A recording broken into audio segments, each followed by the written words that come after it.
And here we are. The Cubs are what, $75 million under the luxury cap right now, or whatever it is. Or is it 50, 55, 50, 60, whatever it is, somewhere around there. And they can't extend. Look, if you're competing, you're not going to look to trade one of the top 6-7 catchers in baseball. Nobody does that. You've got a gold mine right there because it's almost impossible to get a catcher that hits that well. Now, as a DH, the value goes down obviously a little bit, but the fact is the Cubs, if they're really, I mean, again, they've given us this lip service since before even the trade deadline that this isn't going to happen, and it keeps happening. Like, they keep telling us stuff and they keep doing the opposite. And sooner or later, hopefully, it feels like Cub fans are, well, at least some of them, the smooth brains will never wake up. But it feels like some of Cubs fandom is starting to wake up to this, and they're starting to see that actions speak louder than words. Every time you get a stupid email letter that was probably written from an assistant in Tom Ricketts' office, never came from Tom Ricketts. He just signs it, says, yeah, whatever. That's what those guys do. That guy can't write that kind of sentence.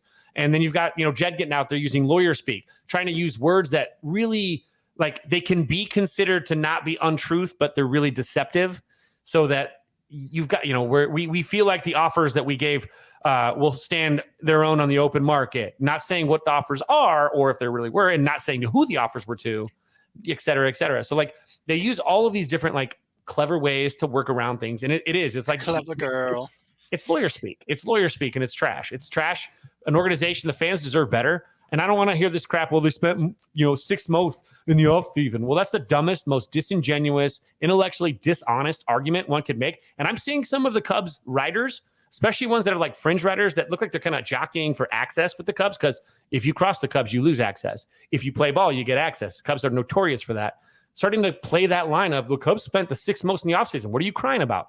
I'm crying about because they had $40 million on the payroll. But what do they have? 5 players on the roster or whatever pre-arb?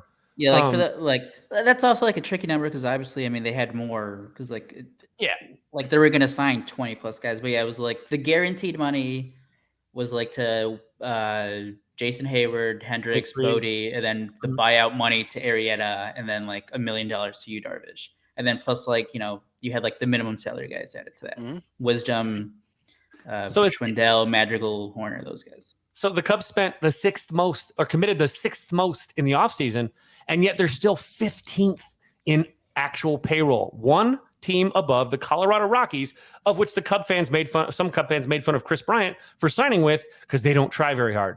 Yet they're sitting here defending the Cubs for trying just as hard as the Rockies right now.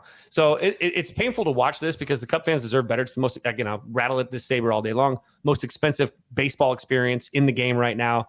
And they're going to buy Chelsea FC or trying to buy Tom Ricketts is literally in London right now trying to buy a soccer team while Willson Contreras is sitting here going, dude, I just wanted an extra, give me $1 million more than what, how are you that far apart